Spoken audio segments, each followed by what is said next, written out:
നമസ്കാരം, എല്ലാ പ്രേക്ഷകർക്കും ടോപ്പ് 10ലേക്ക് സ്വാഗതം. ശരിക്കും വാജി വാഹനത്തിന്റെ അവകാശം ആർക്കാണ്? വാഹനം തന്ത്രിക്ക് കൈമാറിയതിൽ തെറ്റുണ്ടോ? തന്ത്രിക്കും ബോർഡിനും കുരുക്കായി ദേവസ്വം ഉത്തരവ്. വാജി വാഹനത്തിൽ UDF കുടുങ്ങുമോ?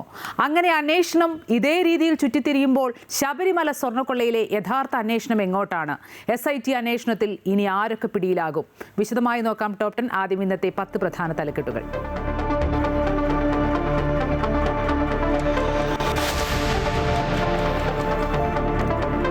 കോൺഗ്രസ് എമ്മിന് മുന്നണി മാറ്റമില്ല. നിയമസഭാ തിരഞ്ഞെടുപ്പിൽ 13 സീറ്റ് ചോദിക്കാൻ സ്റ്റിയറിംഗ് കമ്മിറ്റി തീരുമാനം. LDFന്റെ മധ്യമേഖലാ ജാഥ ജോസ് കെ മാണി നയിക്കും.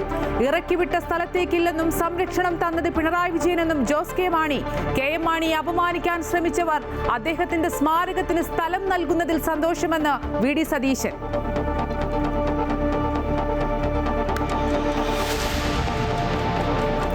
ശബരിമല സ്വർണ്ണപ്പാളി കേസിൽ ശാസ്ത്രീയ പരിശോധനാ റിപ്പോർട്ട് കോടതിയിൽ. പരിശോധിച്ചത് ദ്വാരപാലക ശില്പം, കട്ടിളപ്പാളി എന്നിവയടക്കം 15 സാമ്പിളുകൾ. കൊല്ലം വിജിലൻസ് കോടതിയിൽ സമർപ്പിച്ചത് VSCയിൽ നടത്തിയ പരിശോധനാ റിപ്പോർട്ട്. വാജി വാഹനം തന്ത്രി കണ്ഠരര് രാജീവർക്ക് കൈമാറിയത് ഉത്തരവ് ലംഘിച്ചെന്ന് രേഖകൾ. കീഴ്വഴക്കമനുസരിച്ചെന്ന് അജയ് തറയിൽ.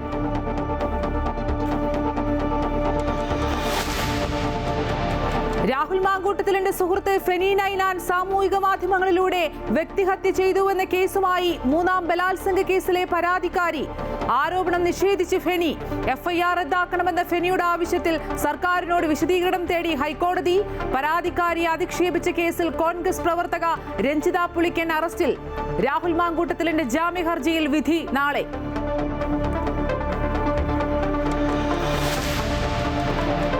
സ്കൂൾ കലോത്സവത്തിൽ സ്വർണ്ണക്കപ്പിനായി ഇഞ്ചോടിഞ്ച് പോരാട്ടം. 704 പോയിന്റുമായി കണ്ണൂർ ജില്ല 1ാം സ്ഥാനത്ത്. കോഴിക്കോട്, തൃശൂർ 2ഉം 3ഉം സ്ഥാനങ്ങളിൽ.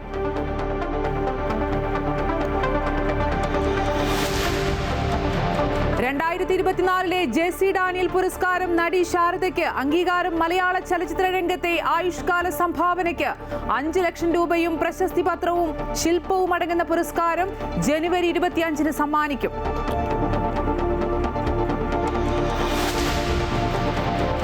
ഇറാനിലെ സ്ഥിതിഗതികൾ സൂക്ഷ്മമായി നിരീക്ഷിച്ച് ഇന്ത്യ.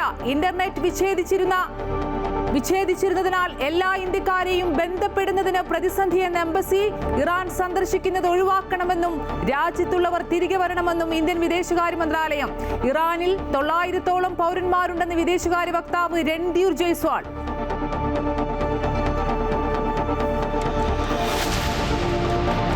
മഹാരാഷ്ട്ര മുനിസിപ്പൽ കോർപ്പറേഷൻ തിരഞ്ഞെടുപ്പിൽ ശക്തി തെളിയിച്ച് BJP. 28 വർഷത്തെ താക്കറെ ആധിപത്യം അവസാനിപ്പിച്ച് BJP ഷിൻഡെ സഖ്യം. ബൃഹൻ മുംബൈ മുനിസിപ്പൽ കോർപ്പറേഷനിൽ 116 സീറ്റ് നേടി അധികാരമുറപ്പിച്ച് മഹായുതി സഖ്യം.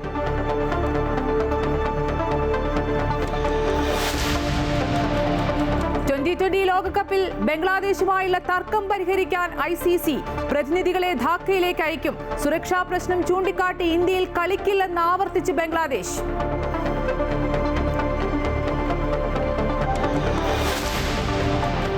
മലപ്പുറം കരുവാരക്കുണ്ടിൽ കാണാതായ 14കാരി കൊല്ലപ്പെട്ട നിലയിൽ. 16 വയസ്സുകാരൻ അറസ്റ്റിൽ. മൃതദേഹം കണ്ടെത്തിയത് റെയിൽവേ ട്രാക്കിനോട് ചേർന്നുള്ള കുറ്റിക്കാട്ടിൽ. എറണാകുളം പോണേക്കരയിൽ 6 വയസ്സുകാരിയായ മകളും അച്ഛനും മരിച്ച നിലയിൽ. ആത്മഹത്യയെന്ന് പ്രാഥമിക നിഗമനം.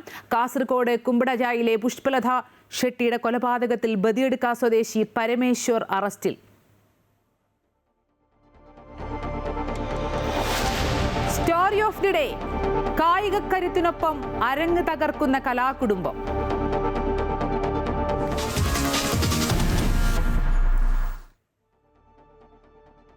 വിസ്മയിപ്പിക്കാനില്ലെന്ന് ജോസ് കെ മാണി. ഇടതിനോട് പിളർപ്പില്ലെന്നുറപ്പിച്ചത് വിലപേശലിനാണോ?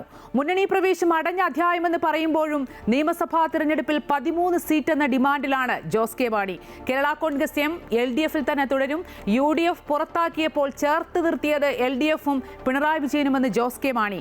ഭരണപക്ഷത്തിരുന്നു കൊണ്ട് തന്നെ ജനകീയ വിഷയങ്ങളിൽ ക്രിയാത്മകമായി കേരള കോൺഗ്രസ് ഇടപെട്ടു.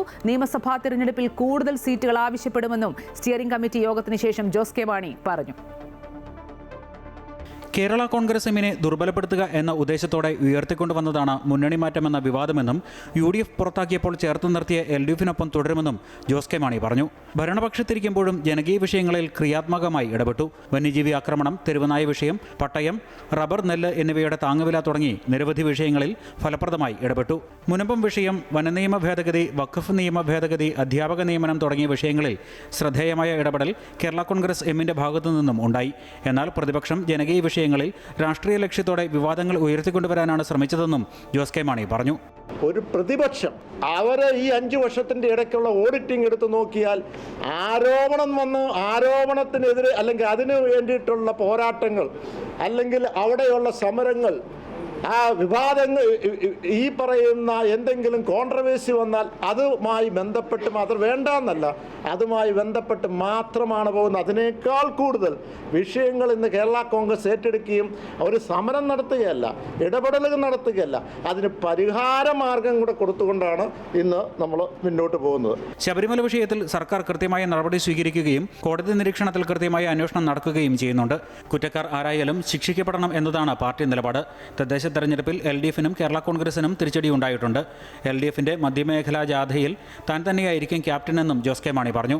നിയമസഭാ തെരഞ്ഞെടുപ്പിൽ കൂടുതൽ സീറ്റുകൾക്കായി ഇടതുമുന്നണിയിൽ ആവശ്യം ഉന്നയിക്കുമെന്നും ജോസ് കെ മാണി പറഞ്ഞു. ചെയർമാൻ തെരഞ്ഞെടുപ്പിൽ മത്സരിക്കുമെന്ന് റോഷി അഗസ്റ്റിനും പറഞ്ഞു. പാർട്ടി സംസ്ഥാന കമ്മിറ്റി ഓഫീസിൽ നടന്ന സ്റ്റിയറിംഗ് കമ്മിറ്റിയിൽ പാർട്ടി MLAമാർ, ഉന്നതാധികാര സമിതി അംഗങ്ങൾ, ജില്ലാ പ്രസിഡന്റുമാർ, പോഷക സംഘടനാ ഭാരവാഹികൾ തുടങ്ങിയവർ പങ്കെടുത്തു. അമൃത ന്യൂസ്, കോട്ടയം. ജോസ് കെ മാണി അല്ല വിസ്മയമെന്ന് VD സതീശൻ. മുന്നണി മാറ്റത്തിൽ കേരള കോൺഗ്രസുമായി ചർച്ച നടത്തിയിട്ടില്ലെന്ന് പ്രതിപക്ഷ നേതാവ് VD സതീശൻ. തിരഞ്ഞെടുപ്പിന് മുമ്പ് മുന്നണി വിപുലീകരിക്കുമെന്നും അത് കേരള കോൺഗ്രസ് ആണെന്ന് പറഞ്ഞിട്ടില്ലെന്നും അദ്ദേഹം വ്യക്തമാക്കി. കെ മാണിയെ അപമാനിക്കാൻ ശ്രമിച്ചവർ അദ്ദേഹത്തിന് സ്മാരകത്തിന് സ്ഥലം നൽകാൻ തീരുമാനിച്ചതിൽ സന്തോഷമെന്നും സതീശൻ പരിഹസിച്ചു. ഞങ്ങൾ ഒരിക്കലും അവരുമായിട്ട് ചർച്ച നടത്തിയെന്നോ അല്ലെങ്കിൽ അവർ UDFന്റെ മുന്നണിയിലേക്ക് വരാമോ എന്നോ പറഞ്ഞു. ഇന്നും അന്നും ഞങ്ങൾ പറഞ്ഞ ഒരേ വാചകമാണ്, അവർ ഇടതുമുന്നണിയിൽ നിൽക്കുന്ന ഒരു കക്ഷിയാണ്. അവരുടെ വിശ്വാസ്യതയെ ബാധിക്കുന്ന ഒന്നും ഞങ്ങൾ പറഞ്ഞിട്ടില്ല, ഞങ്ങൾ സംസാരിച്ചിട്ടില്ല. ഇപ്പം എന്തായാലും KM മാണി സാറിന് ഒരു സ്മാരകം പണിയാൻ തിരുവനന്തപുരത്ത് സ്ഥലം അനുവദിച്ചതിനെ ഞാൻ സ്വാഗതം ചെയ്യുന്നു. ഗവൺമെന്റ് എടുത്ത നല്ല തീരുമാനമാണ്. പരിണതപ്രജ്ഞനായ രാഷ്ട്രീയ നേതാവാണ്. വരാനിരിക്കുന്ന തലമുറ KM മാണി സാർ ആരായിരുന്നു എന്ന് തിരിച്ചറിയണം. അദ്ദേഹത്തിന് ഒരു സ്മാരകം വേണം. അവിടെ നല്ല പഠനങ്ങൾ നടക്കണം. പാലമിടാൻ ശ്രമിച്ചതും പാലം വലിച്ചതും കേരള കോൺഗ്രസ് M തന്നെയെന്ന് Kerala Congress Joseph group chairman PJ Joseph. UDF Kerala Congress എമ്മുമായി ഒരു തരത്തിലും ചർച്ചകൾ നടത്തിയിട്ടില്ല, എല്ലാം അവരുടെ സൃഷ്ടികളാണെന്നും PJ ജോസഫ് കോട്ടയത്ത് പ്രതികരിച്ചു. മത്സരിച്ചിട്ടില്ല, അവർ തോറ്റു. ഇടുക്കിയിൽ 2 ഇടത്ത് തമ്മിൽ മത്സരിച്ച് തോറ്റു. പത്തനംതിട്ട 2 ഇടത്ത് മത്സരിച്ച് തോറ്റു. ഇതാണ് സ്ഥിതി. ആരും സൃഷ്ടിച്ചിട്ടില്ല, അവർ സ്വയം പാലം ഉണ്ടാക്കി വലിക്കുകയും ചെയ്യുന്നവർ തന്നെ. പ്രായമായവരെ കോൺഗ്രസിലേക്ക് ചേർക്കുന്നുവെന്ന MV ഗോവിന്ദന്റെ പരാമർശത്തിൽ പ്രതികരിച്ച് പ്രതിപക്ഷ നേതാവ് VD സതീശൻ പ്രായമായവർ മോശക്കാരാണോ എന്നും എങ്കിൽ ചെറുപ്പക്കാരെ കൊണ്ടുവരാമെന്നും അദ്ദേഹം പറഞ്ഞു. മാറാൻ സമയമായി എന്ന് അദ്ദേഹം ഉദ്ദേശിച്ചത് പിണറായി വിജയനെ കുറിച്ചായിരിക്കുമെന്നും VD സതീശൻ പരിഹസിച്ചു. എന്നാ പിന്നെ ചെറുപ്പക്കാരെ അടുത്ത് പ്രായമായവരെ കൊണ്ടുവന്നതിന്റെ വിഷമമുണ്ടെങ്കിൽ അടുത്തത് വേണേൽ ചെറുപ്പക്കാരെ നോക്കാം. വേണോ? എന്താ പറയുന്നത്? പ്രായമായവർ അത്ര മോശക്കാരായിട്ടുള്ള ആളുകളാണോ? അത് പുള്ളി പിണറായി വിജയൻ ഉദ്ദേശിച്ചിട്ട് പറഞ്ഞായിരിക്കും. പ്രായമായവർ അതിനെക്കുറിച്ച് മാറാൻ സമയമായി എന്നാണ് ആ പറഞ്ഞതിന്റെ അർത്ഥം. പ്രായമായവർ വേണ്ട. ഷാനി മോൾ ഉസ്മാൻ കോൺഗ്രസ് വിട്ട് CPMൽ ചേരുമെന്ന വ്യാജ പ്രചാരണത്തിൽ കേസെടുത്തു. പ്രചാരണം നടത്തിയ സമൂഹ മാധ്യമ അക്കൗണ്ടുകൾക്കെതിരെയാണ് case. Communist Kerala, John Brittas fans എന്നീ സമൂഹ മാധ്യമ പേജുകളിലൂടെയായിരുന്നു പ്രചരണം. ഷാനി മോൾ ഉസ്മാൻ ജില്ലാ പോലീസ് മേധാവിക്ക് നൽകിയ പരാതിയിലാണ് സൗത്ത് പോലീസ് കേസ് രജിസ്റ്റർ ചെയ്തത്. ചിത്രം അനുവാദമില്ലാതെ ദുരുപയോഗിച്ചെന്നും പരാതിയിലുണ്ടായിരുന്നു. പരാതിയിൽ ഷാനി മോളുടെ മൊഴി രേഖപ്പെടുത്തിയിരുന്നു.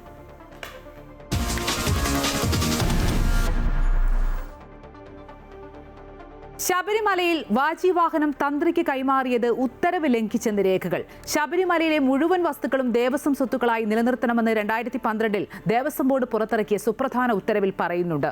ഈ ഉത്തരവ് ലംഘിച്ചാണ് UDF ഭരണസമിതിയുടെ കാലത്ത് വാജിവാഹനം തന്ത്രിക്ക് കൈമാറിയത്. തെളിവുകൾ പുറത്തു വന്നതോടെ തന്ത്രി കൂടുതൽ കുരുക്കിലാകുകയാണ്. ശബരിമലയിലെ ഭൗതിക വസ്തുക്കൾ ദേവസ്വം ബോർഡ് സ്വത്തായി സൂക്ഷിക്കണമെന്നാണ് 2012 സുപ്രധാന ഉത്തരവ്. വാജിവാഹനം തന്ത്രിക്ക് കൈമാറാനുള്ള വ്യവസ്ഥയില്ലെന്നും ഉത്തരവിൽ പറയുന്നു.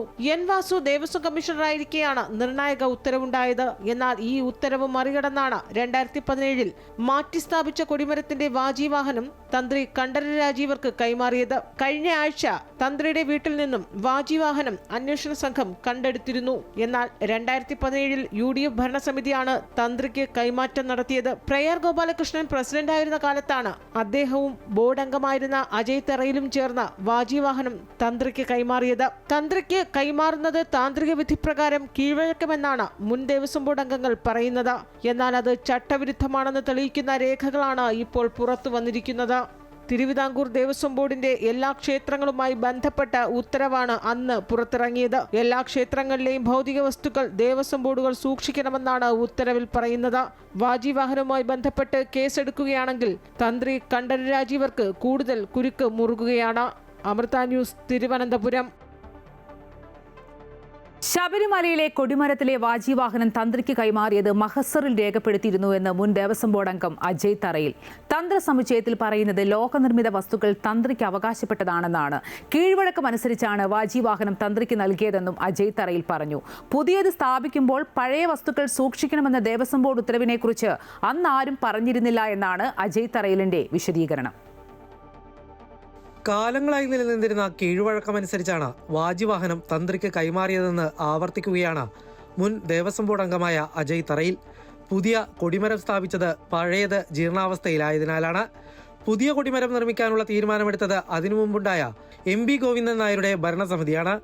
പ്രയാർ ഗോപാലകൃഷ്ണന്റെ നേതൃത്വത്തിൽ പുതിയ ബോർഡ് ചുമതലയേറ്റപ്പോൾ കൊടിമരത്തിൽ സ്വർണം പൂശുകയും സ്ഥാപിക്കുകയും ചെയ്തു. പഞ്ചലോഹ നിർമ്മിതമായ പഴയ വാജിവാഹനം തന്ത്രിക്ക് നൽകണമെന്ന നിർദ്ദേശമനുസരിച്ചാണ് നൽകിയതെന്നും അജയ് തറയിൽ പറഞ്ഞു. ലോകമാണെങ്കിൽ ആചാര്യനും മരമാണെങ്കിൽ ദഹിപ്പിച്ചു കളയണമെന്നും കല്ലാണെങ്കിൽ ജലാശയത്തിൽ ഒഴുക്കണമെന്നുമുള്ള തന്ത്രസമുച്ചയത്തിൻ്റെ ആചാരപ്രകാരം കേരളത്തിലെ എല്ലാ ക്ഷേത്രങ്ങളിലും വർഷങ്ങളായി നടന്നു വരുന്ന ഒരു കസ്റ്റം, ആ കസ്റ്റത്തിൻ്റെ ഭാഗമായി അത് തന്ത്രിയെ ഞങ്ങൾ ഏൽപ്പിച്ചു. ആ തന്ത്രി ഏൽപ്പിച്ച സ്ക്രീൻഷോട്ട് അന്നത്തെ എല്ലാ TV-യിലും വന്നതാണ്, പത്രങ്ങളിൽ വന്നതാണ്. അത് കഴിഞ്ഞ് 2-3 മാസങ്ങൾക്ക് മുമ്പ് തന്ത്രി പറഞ്ഞു, എൻ്റെ കയ്യിൽ സുരക്ഷിതമായി ഇരിക്കുന്നു, ഞാൻ ദേവസ്വം ബോർഡിൽ തരാൻ തയ്യാറാണ് എന്ന് പറഞ്ഞ് കത്ത് കൊടുത്തു. ഇത്രയും സുതാര്യമായൊരു കാര്യം പുതുതായി എന്തോ കണ്ടുപിടിച്ചു എന്ന മട്ടിൽ ഈ വാജിവാഹനത്തെക്കുറിച്ചുള്ള ചർച്ച നടത്തുന്നത് വേദനാജനകമാണ് എന്നാണ് എനിക്ക് ആദ്യം പറയുവാനുള്ളത്. കൊടിമരവുമായി ബന്ധപ്പെട്ട് 1 രൂപ പോലും പിരിച്ചിട്ടില്ല. മുഴുവൻ ചിലവും വഹിച്ചത് സ്പോൺസറായ ഫിനിക്സ് ഗ്രൂപ്പാണ്. അഡ്വക്കേറ്റ് കമ്മീഷനായിരുന്ന ASP കുറുപ്പിന്റെ മേൽനോട്ടത്തിലാണ് ഇത് നടന്നത്. എക്സിക്യൂട്ടീവ് ഓഫീസറുടെ അക്കൗണ്ടിലേക്ക് പല ആവശ്യങ്ങൾക്കുള്ള പണം വരും. അത് കൊടിമരത്തിന് വേണ്ടി പിരിച്ചതല്ലെന്നും അജയ് തറയിൽ പറഞ്ഞു. ASP കുറുപ്പ് എന്ന് പറയുന്ന കേരളത്തിലെ 10-15 ക്ഷേത്രങ്ങളിൽ സ്വർണ്ണക്കൊടിമരം വെച്ച മഹത് വ്യക്തിയാണ്. അദ്ദേഹത്തെ അഡ്വക്കേറ്റ് കമ്മീഷനായിട്ട് വെച്ചു. അദ്ദേഹത്തിന് പൂർണ്ണ ഞങ്ങളുടെ കയ്യിൽ ഒരു കണക്കിൻ്റെ ആവശ്യമില്ല. ദേവസ്വം ബോർഡിലെ പൈസ വന്നിട്ടില്ല, ദേവസ്വം ബോർഡുമായി ബന്ധമില്ല. ഇതെല്ലാം അഡ്വക്കേറ്റ് കമ്മീഷനാണ് അതിന് പൈസ വാങ്ങിയത്, സ്വർണം വാങ്ങിയത്, ചെലവാക്കിയത്. അതിൻ്റെയൊക്കെ കൃത്യമായ കണക്ക് അദ്ദേഹം കരുതിയിട്ടുണ്ട്. കൊടിമരം ഉണ്ടാക്കാനും അവിടെ സ്ഥാപിക്കാനും വേണ്ടിയുള്ള ഇനത്തിൽ ഒരാളുടെ നിന്നും ഡൊണേഷൻ വാങ്ങിയിട്ടില്ല. തിരുവിതാംകൂർ ദേവസ്വം ബോർഡ് ക്ഷേത്രങ്ങളിൽ പുതിയ വസ്തുക്കൾ സ്ഥാപിക്കുമ്പോൾ പഴയവ സൂക്ഷിക്കണമെന്ന 2012 ഉത്തരവ് ലംഘിച്ചാണ് വാജിവാഹനം തന്ത്രിക്ക് നൽകിയതെന്ന വാർത്തയോട് പ്രതികരിക്കുകയായിരുന്നു അജയ് തറയിൽ. 2012 ഉത്തരവിനെക്കുറിച്ച് ഉദ്യോഗസ്ഥരടക്കം ആരുമെന്ന് സൂചിപ്പിച്ചിരുന്നില്ലെന്നും അജയ് തറയിൽ വ്യക്തമാക്കി. അമൃത ന്യൂസ്, കൊച്ചി. വാജിവാഹന കൈമാറ്റത്തിൽ എന്തൊക്കെ ആരോപണങ്ങൾ ഉന്നയിച്ചാലും സ്വർണ്ണക്കൊള്ള മറയ്ക്കാൻ കഴിയില്ലെന്ന് പ്രതിപക്ഷ നേതാവ് VD സതീശൻ. സ്വർണം കട്ടവർ ഇപ്പോഴും പുറത്താണെന്നും അവർക്കെതിരെ നടപടിയെടുക്കുന്നില്ലെന്നും സതീശൻ ആരോപിച്ചു. 2-3 പേര് ബാക്കി ജീവനക്കാരടക്കം CPM അനുഭവങ്ങളടക്കം ജയിലിൽ കിടക്കുവാണ്. അയ്യപ്പൻ്റെ സ്വർണം കവർന്നതിന് അവരെ സംരക്ഷിക്കാൻ വേണ്ടിയിട്ട് ശ്രമിക്കുകയാണ്. ഇപ്പോഴും ഇനിയും പുറത്തു നിൽക്കുന്നുണ്ട്. അവരെ സംരക്ഷിക്കാൻ മുഖ്യമന്ത്രിയുടെ ഓഫീസും CPM ശ്രമിക്കുകയാണ്. അയ്യപ്പൻ്റെ സ്വർണം കവർന്നെടുത്ത ആളുകൾ ഇപ്പോഴും ജയിലിൽ കിടക്കുക. അറസ്റ്റിലായ ശബരിമല തന്ത്രിക്ക് പിന്തുണയുമായി തന്ത്രി സമാജം. തന്ത്രിയെ കേസിൽ പ്രതി ചേർത്തത് തന്ത്രി സമൂഹത്തെ അവഹേളിക്കാൻ വേണ്ടിയാണെന്ന് തന്ത്രി സമാജം ഭാരവാഹികൾ ആരോപിച്ചു. ശബരിമലയിൽ നിന്നും 2 സീനിയർ തന്ത്രിമാരെ മാറ്റി നിർത്തുകയാണ് കേസിന് പിന്നിലെ ലക്ഷ്യം. ദേവസ്വം ബോർഡിന്റെ അനുമതിയോടെയാണ് തന്ത്രിക്ക് വാജിവാഹനം കൈമാറിയത്. സ്വർണ്ണപ്പാളികൾ നീക്കുന്നത് സംബന്ധിച്ചുള്ള ദേവന്റെ അനുജ്ഞ ദേവസ്വം ബോർഡ് രേഖാമൂലം ആവശ്യപ്പെടാത്തതിനാലാണ് നൽകാതിരുന്നതെന്നും തന്ത്രി സമാജം ഭാരവാഹികൾ വ്യക്തമാക്കി. ഗൂഢാലോചനയോ അല്ലെങ്കിൽ മറ്റെന്തോ ഉണ്ടെന്ന് സംശയിക്കുന്നതിനൊരു കാരണം തന്ത്രി അത്രയും കാലം പറഞ്ഞിരുന്നു എൻ്റെ വീട്ടിലിരിക്കുന്നുണ്ട് എന്ന്. അന്നൊന്നും പിടിച്ചില്ല. അദ്ദേഹത്തിനെ ഏതോ ഒരു കാര്യത്തിൽ പിടിച്ച് അറസ്റ്റ് ചെയ്ത് റിമാൻഡ് ചെയ്തതിന് ശേഷം SITയുടെ സ്വന്തം അധികാരത്തിൻ്റെ പരിധിയിലാണെന്ന് എനിക്ക് തോന്നുന്നു റെയ്ഡ് നടത്തുകയാണ്. ഏതൊരു കുടുംബത്തിൽ കയറിയാലും റെയ്ഡ് ചെയ്താൽ കുറേ എന്തെങ്കിലുമൊക്കെ ഉണ്ടാവും. ശബരിമല സ്വർണ്ണക്കൊള്ളയിൽ ദേവസ്വം ബോർഡ് മുന്നംഗവും CPM പ്രതിനിധിയുമായ N വിജയകുമാറിനെ ഒരു ദിവസത്തെ SIT കസ്റ്റഡിയിൽ വിട്ടു. കൊല്ലം വിജിലൻസ് കോടതിയാണ് കസ്റ്റഡിയിൽ വേണമെന്ന് SITയുടെ ആവശ്യം അംഗീകരിച്ചത്. കൂടുതൽ ചോദ്യം ചെയ്യാൻ ഒരു ദിവസത്തേക്കാണ് പ്രത്യേക അന്വേഷണ സംഘത്തിന്റെ കസ്റ്റഡിയിൽ വിട്ടത്. 2019 കാലയളവിൽ ദേവസ്വം ബോർഡ് അംഗമായിരുന്ന N വിജയകുമാറിന്റെ മൊഴി നിർണായകമായിരുന്നു. ശബരിമല നെയ് ക്രമക്കേടിൽ വിജിലൻസ് പരിശോധന നടത്തി. സന്നിധാനത്തെ ഓഫീസിലും കൗണ്ടറിലും വിവിധ ഇടങ്ങളിലുമാണ് പരിശോധന നടന്നത്. 13,675 പാക്കറ്റ് വിൽപ്പന നടത്തിയത് ദേവസ്വം ബോർഡിൽ രേഖപ്പെടുത്തിയിട്ടില്ലെന്നും 13 ലക്ഷം രൂപയുടെ തട്ടിപ്പ് നടന്നതായും സ്പെഷ്യൽ കമ്മീഷണർ ഹൈക്കോടതിയിൽ റിപ്പോർട്ട് നൽകിയതിന്റെ അടിസ്ഥാനത്തിലാണ് പ്രത്യേക സംഘത്തെ അന്വേഷണത്തിന് വിട്ടത്. സംഭവത്തിൽ 33 ഉദ്യോഗസ്ഥർക്കെതിരെ കേസെടുത്തിട്ടുണ്ട്. ഇതിന് പിന്നാലെയാണ് പരിശോധന. SP മഹേഷ് കുമാറിന്റെ നേതൃത്വത്തിലുള്ള സംഘമാണ് പരിശോധന നടത്തിയത്. സംഭവത്തിൽ സുനിൽകുമാർ പോറ്റിയെ ദേവസ്വം ബോർഡ് സസ്പെൻഡ് ചെയ്തിരുന്നു. 36 ലക്ഷം രൂപയുടെ ക്രമക്കേടാണ് ഇപ്പോൾ കണ്ടെത്തിയത്. പരിശോധനാ റിപ്പോർട്ട് സംഘം കോടതിയിൽ സമർപ്പിക്കും.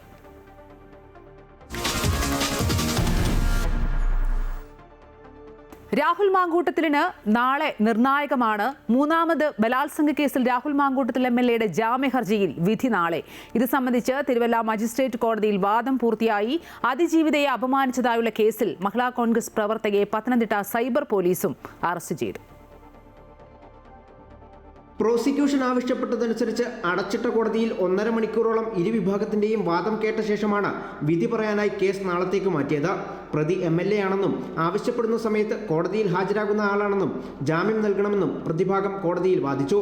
എന്നാൽ പ്രതിക്ക് ജാമ്യം നൽകിയാൽ സാക്ഷികളെ സ്വാധീനിക്കാനും വാദിയെ ഭീഷണിപ്പെടുത്താനും സാധ്യതയുണ്ടെന്നും കാട്ടി പ്രോസിക്യൂഷൻ ജാമ്യ ഹർജിയെ എതിർത്തു. വാദത്തിനിടെ അതിജീവിതയുടെ മൊഴിയെടുത്തതിന്റെ വീഡിയോ CD-യിലാക്കി കോടതിയിൽ സമർപ്പിച്ചു.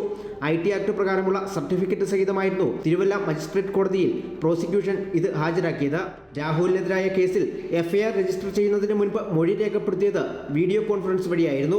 അതേസമയം രഹസ്യമൊഴി രേഖപ്പെടുത്തുന്നതുമായി ബന്ധപ്പെട്ട് അതിജീവിത അപേക്ഷയും നൽകിയിട്ടുണ്ട്.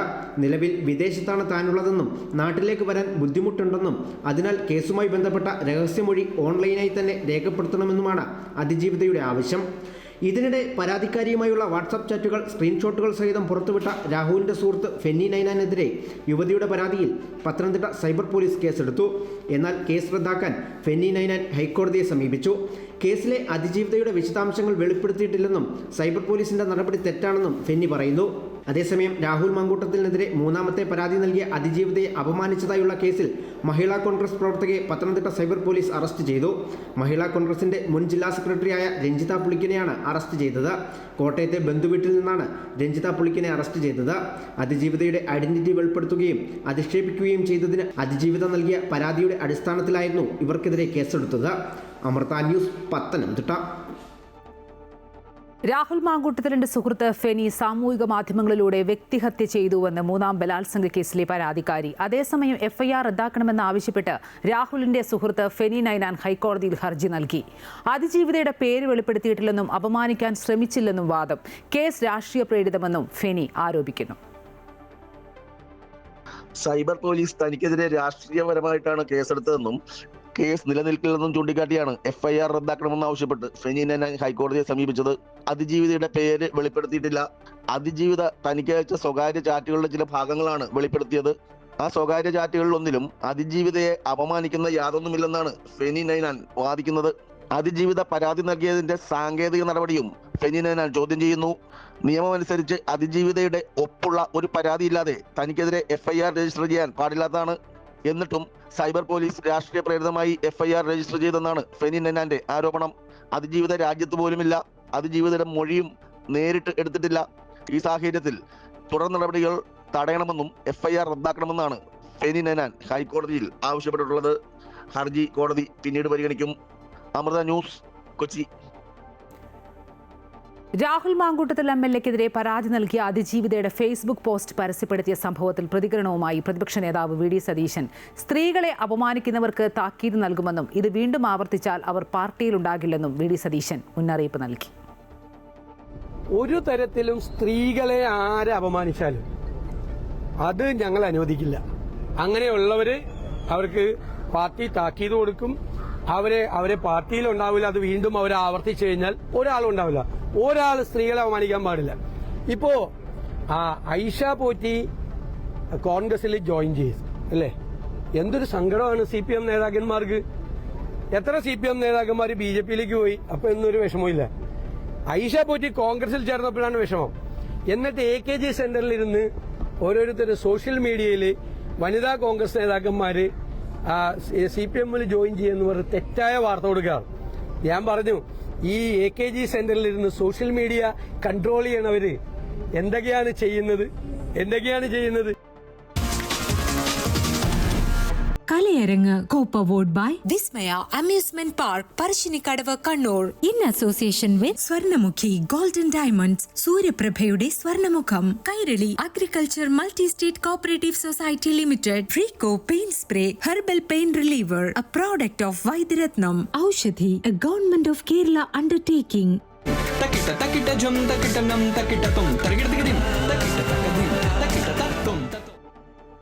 ഇനി കലോത്സവ വാർത്തകളും വിശേഷങ്ങളും കാണാം. പഴയ പ്രമേയങ്ങൾക്കൊപ്പം ചില പുത്തൻ വിഷയങ്ങളിലെ പരീക്ഷണവും ഒത്തുചേർന്നതായിരുന്നു ഹൈസ്കൂൾ വിഭാഗം ആൺകുട്ടികളുടെ മോണാക്ട് വേദി. നിലവാരമുള്ള പ്രകടനമെന്ന് വിലയിരുത്തി വിധികർത്താക്കൾ മത്സരിച്ച എല്ലാ കുട്ടികൾക്കും A ഗ്രേഡ് നൽകി.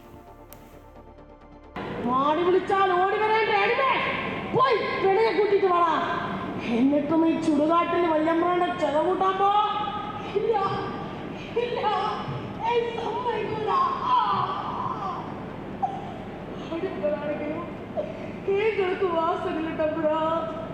ഒരാൾ തന്നെ ഒരേ സമയം പല കഥാപാത്രങ്ങളായി വേഷപ്പകർച്ച നടത്തുന്ന കലാരൂപമായ മോണോ ആക്ടിൽ പ്രമേയങ്ങളുടെ വൈവിധ്യമാണ് ശ്രദ്ധ പിടിച്ചുപറ്റുന്ന ഒരു ഘടകം.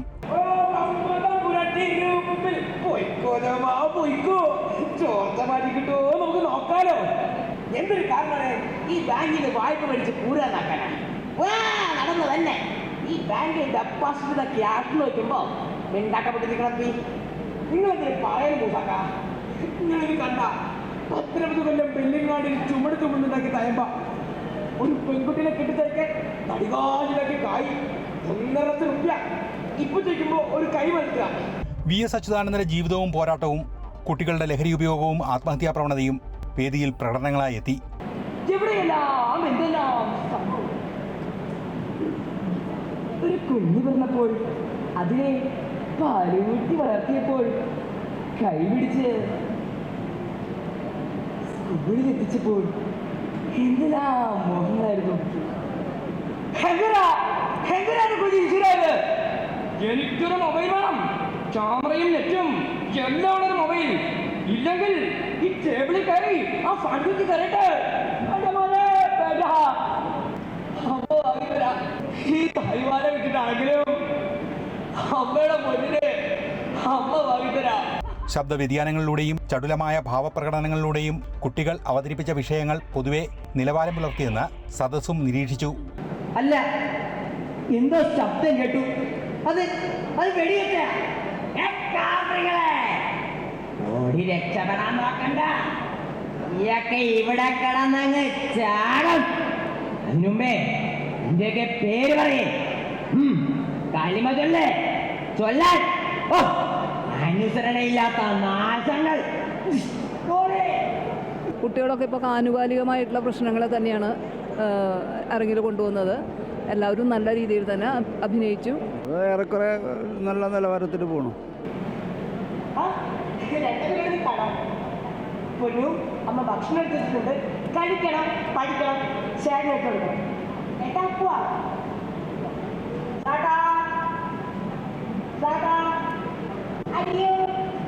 പുറത്തോട്ട് പോയോ?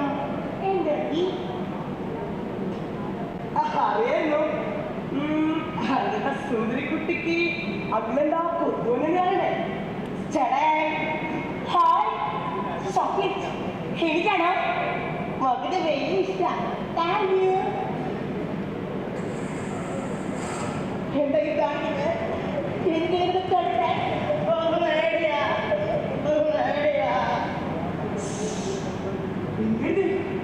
അമൃത ന്യൂസ്, തൃശൂർ.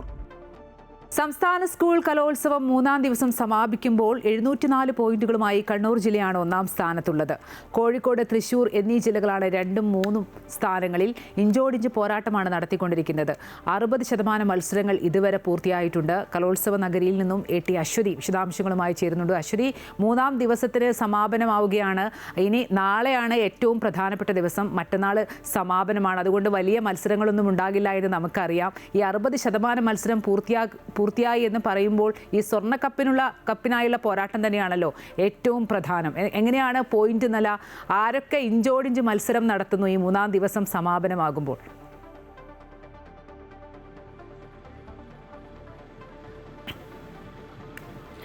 അമ്പിളി, ഇന്ന് വളരെ നിർണായക ദിവസമായിരുന്നു. നാളെയും ഇത് സമാനമായ രീതിയിൽ പ്രധാനപ്പെട്ട മത്സരങ്ങളുണ്ട്. കാരണം മറ്റന്നാൾ അത്ര വലിയ മത്സരങ്ങളില്ല. അതുകൊണ്ട് തന്നെ ഇന്നത്തെയും നാളത്തെയും മത്സരങ്ങളാണ് ഈ സ്വർണ്ണക്കപ്പിൽ ആര് മുത്തമിടുമെന്ന കാര്യത്തിൽ ഒരു തീരുമാനം ഉണ്ടാവുക.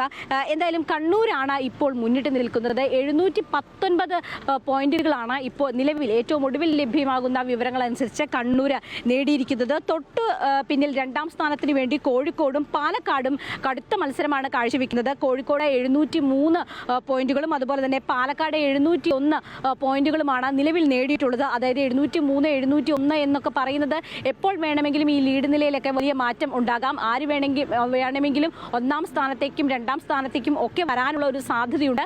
നിലവിൽ 70%-നടുത്ത 60-ന് മുകളിൽ 70%-നടുത്ത മത്സര ഇനങ്ങൾ പൂർത്തിയായി കഴിഞ്ഞു. ഇതുവരെ ഇന്നത്തെ ദിവസമാണെങ്കിലും ഇതുവരെ വലിയ പ്രശ്നങ്ങളൊന്നും ഇല്ലാത്ത ഒരു കലോത്സവമായിരുന്നു നടന്നുകൊണ്ടിരിക്കുന്നത്. പ്രശ്നങ്ങളോ മറ്റ് കാര്യങ്ങളോ ഒന്നും തന്നെ ഈ വലിയ രീതിയിൽ റിപ്പോർട്ട് ചെയ്യപ്പെട്ടിട്ടില്ല. ഇന്നും വളരെ സ്മൂത്തായിട്ടാണ് കലോത്സവം നടന്നത്. ഇന്ന് പ്രധാനപ്പെട്ട നിരവധി ഇനങ്ങൾ ഉണ്ടായിരുന്നു. ചവിട്ടുനാടകം, കുച്ചിപ്പുടി അടക്കമുള്ള ഗ്ലാമർ ഇനങ്ങളൊക്കെ ഉണ്ടായിരുന്നു.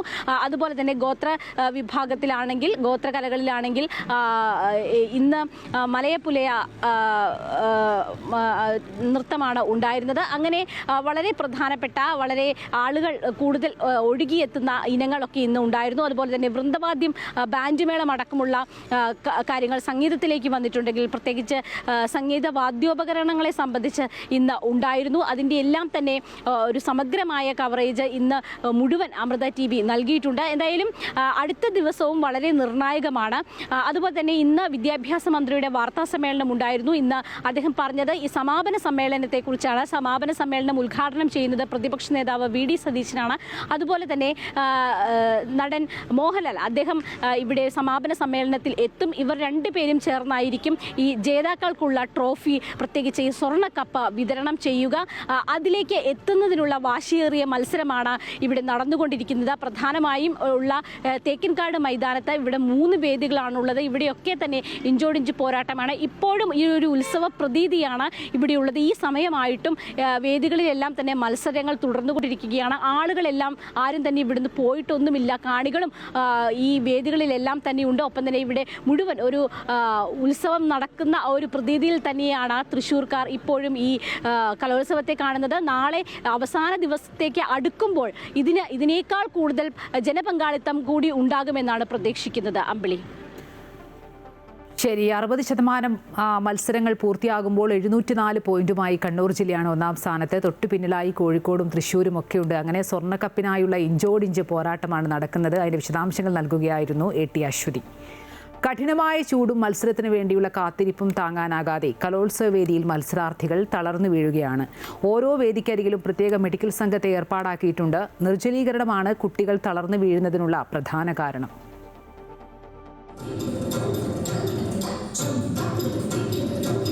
വേദിയിൽ ഹൈസ്കൂൾ വിഭാഗം പെൺകുട്ടികളുടെ കുച്ചിപ്പിടി മത്സരം പൊടിപൊടിക്കുകയായിരുന്നു. എന്നാൽ മത്സരം കഴിഞ്ഞ് ഓരോരുത്തരും വേദിയിൽ തന്നെ തളർന്നു വീണു. ആലപ്പുഴയുടെ ദേവി നന്ദന, തൊട്ടുപുറകെ നിത്യശ്രീ, അങ്ങനെ ചുരുങ്ങിയ സമയം കൊണ്ട് ലിസ്റ്റ് നീണ്ടു.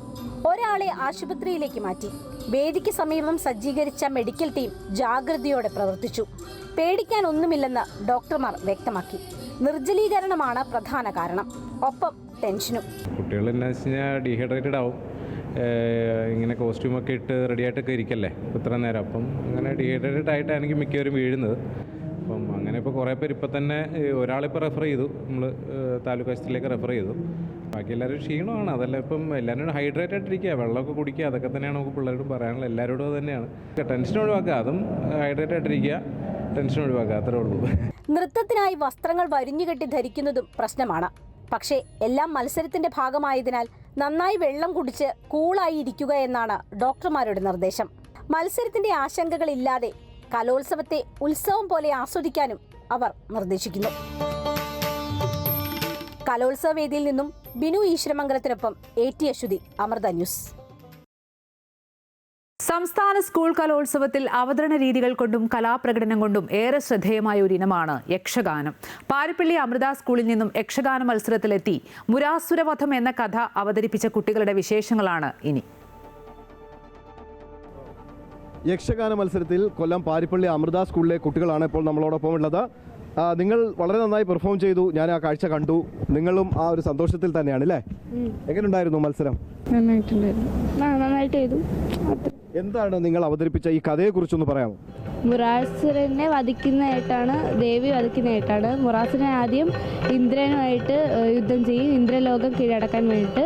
അപ്പം മുറാസുരൻ വിജയം കൈവരിച്ചിട്ട് ഇന്ദ്രൻ പരാജയപ്പെടും. അങ്ങനെ ഇന്ദ്രൻ ചെന്ന് വിഷ്ണുവിനോട് പറയും ഈ യുദ്ധത്തിനെ പറ്റി. അങ്ങനെ പിന്നെ മുറാസുരൻ വിഷ്ണുവായിട്ട് യുദ്ധത്തിനോട്ട് പോവും, വിഷ്ണു ലോകം കീഴടക്കാൻ വേണ്ടിയിട്ട്. അപ്പോൾ വിഷ്ണുവും മുറാസുരനും യുദ്ധം ചെയ്യുമ്പോൾ അവിടെ വിഷ്ണു പിന്നും പരാജയപ്പെടും. അങ്ങനെ വിഷ്ണു ചെന്ന് ദേവിയെടുത്ത് കാര്യം അവതരിപ്പിക്കുമ്പോൾ ദേവി ചെന്ന് മുറാസുരനുമായിട്ട് ഒരു യുദ്ധത്തിലേക്ക് പോവും. അങ്ങനെ അപ്പോൾ മുറാസുരനെ വധിക്കുന്നതായിട്ടാണ് നമ്മുടെ കഥ. തീർച്ചയായും വളരെ നന്നായി ഈ ഒരു കഥ നിങ്ങൾ ഈ യക്ഷഗാന വേദിയിൽ അവതരിപ്പിച്ചു. എങ്ങനെയാണ് നിങ്ങൾക്ക് ഇതിനൊരു പിന്തുണയും പ്രോത്സാഹനവും ഒക്കെ എങ്ങനെയാണ് സ്കൂളിൽ നിന്ന് ലഭിക്കുന്നതിനെ കുറിച്ചൊന്ന് പറയാമോ? ആരാ പറയാ? സ്കൂളിൽ നിന്ന് ടീച്ചേഴ്സും പേരൻസൊക്കെ നല്ല സപ്പോർട്ടായിരുന്നു. പിന്നെ അമ്മയുടെ നല്ല അനുഗ്രഹം കൊണ്ട് നമ്മൾ ചെയ്യാൻ പറ്റി. തീർച്ചയായും അത് തന്നെയാണ് പാരിപ്പള്ളി സ്കൂളിനെ സംബന്ധിച്ചിടത്തോളം കലയെ ഏറെ കൂടുതൽ പ്രോത്സാഹിപ്പിക്കുന്ന ഒരു സ്കൂൾ കൂടിയാണ്. അതുകൊണ്ട് തന്നെയാണ് നിങ്ങൾ എല്ലാ കലോത്സവ വേദികളിലും ഈ ടീച്ചർമാരുടെയൊക്കെ പിന്തുണയോടുകൂടി ഈ കലോത്സവ വേദിയിൽ എത്താൻ സാധിക്കുന്നതും അത്തരത്തിൽ ഈ മികച്ച പ്രകടനങ്ങൾ കാഴ്ചവെച്ച് വളരെ വിജയങ്ങൾ, നല്ല രീതിയിലുള്ള വിജയങ്ങൾ നിങ്ങൾക്ക് കൈവരിക്കാൻ സാധിക്കുന്നത്. ടീച്ചർ ഇന്ന് മുന്നോട്ട് വരാമോ? ടീച്ചറുടെ പേരെന്താണ്? എൻ്റെ പേര് ബീന എന്നാണ്. എങ്ങനെയായിരുന്നു ഇവരുടെ പരിശീലനം, ഇവരുടെ ഒരു സെക്ഷനൊക്കെ എങ്ങനെയായിരുന്നു? കണ്ടിന്യൂസ് ട്രെയിനിങ് ആയിരുന്നു. നല്ല ആക്റ്റീവായിട്ടവർ ട്രെയിനിങ് എടുത്തു.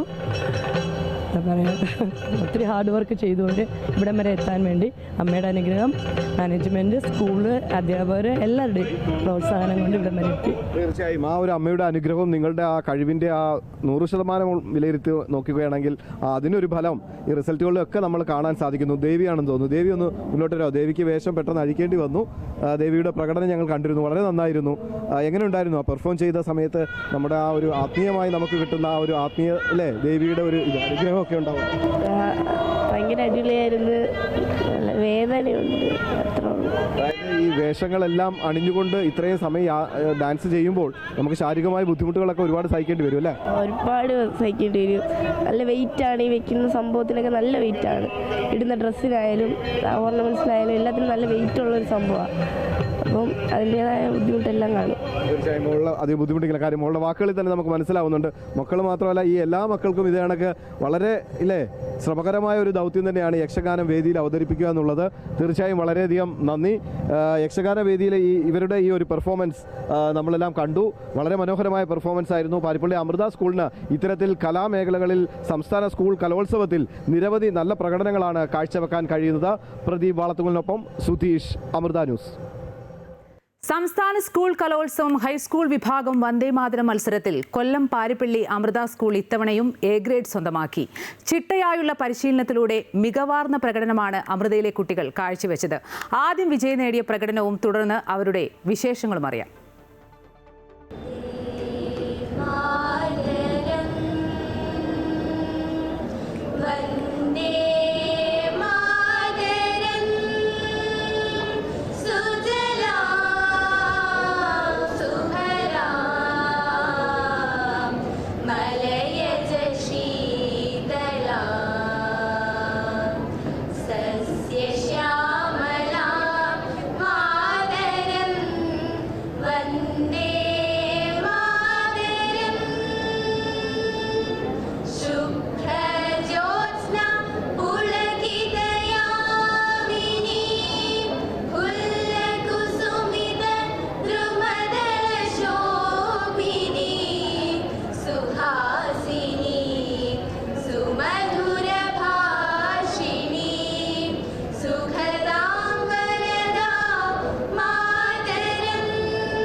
സംസ്ഥാന സ്കൂൾ കലോത്സവത്തിൽ വന്ദേമാതരം സംസ്കൃതോത്സവത്തിൽ അമൃത പാരിപ്പള്ളി സ്കൂളിലെ കുട്ടികളാണ് ഇപ്പോൾ ഉള്ളത്. മത്സരം കഴിഞ്ഞു. എങ്ങനെയുണ്ടായിരുന്നു നിങ്ങൾ മത്സരത്തിൽ നിങ്ങളുടെ കോൺഫിഡൻസ് നല്ല മത്സരമായിരുന്നു. ഭയങ്കര ആദ്യം നമ്മൾ നല്ല ടെൻസ്ഡായിരുന്നു, പക്ഷേ പാടി കഴിഞ്ഞപ്പോഴത്തേക്ക് എന്തോ വലിയൊരു ഭാരം ഇറക്കി വെച്ചാണ്. നല്ല സന്തോഷമായിരുന്നു.